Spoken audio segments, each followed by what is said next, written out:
decreasing gut dysbiotic bacteria. So we have bad bugs in our gut. These bad bacteria can be there for lots of reasons. It could be from poor diet, processed foods, junky digestion, enzymes, acids, bile salts, exposure to antibiotics, lots of stress when eating, that sympathetic nervous system tone. All of the above reasons why you need to be addressed, but that could be part of the reason why this overgrowth is there. Now, this bad bacteria increases endotoxins, which are lipopolysaccharides, LPS. These are stressors on your gut, and they can increase gut permeability. They can make their way into the bloodstream, increase brain fog, increase fatigue, increase mood or mental issues.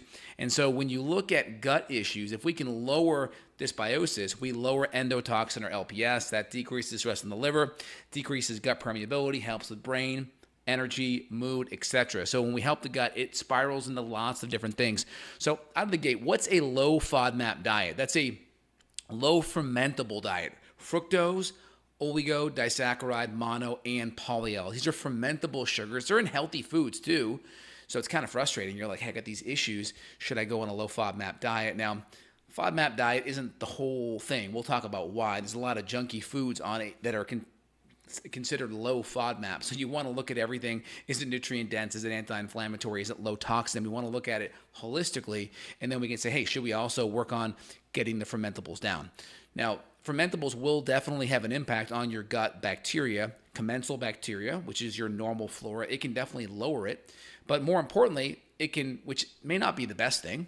I'm not too worried about that because you can always bring that up after the fact. I'm more worried about decreasing the dysbiotic bad bacteria, because that decreases the endotoxins, that decreases the leaky gut. So it's good to look at that. So we want to decrease the dysbiotic bacteria. That's going to decrease the endotoxins. Endotoxins increase gut permeability, number 2. So zonulin is one of these proteins that goes up when the gut lining is being unzipped. And so blood zonulin is the better marker over stool. But I'm not a huge fan of like leaky gut markers because they don't tell you what to do. They don't tell you why the gut's leaky. They don't focus on the corrective actions to reduce it and make it better. So it's just kind of like a fire alarm. It just tells you there's something there, but doesn't tell you where, how, when did it get there per se. It just tells you that it's happening or it's at a higher level. And so I'd rather look deep upstream. What's the underlying cause? What should we do about it? That's a downstream effect.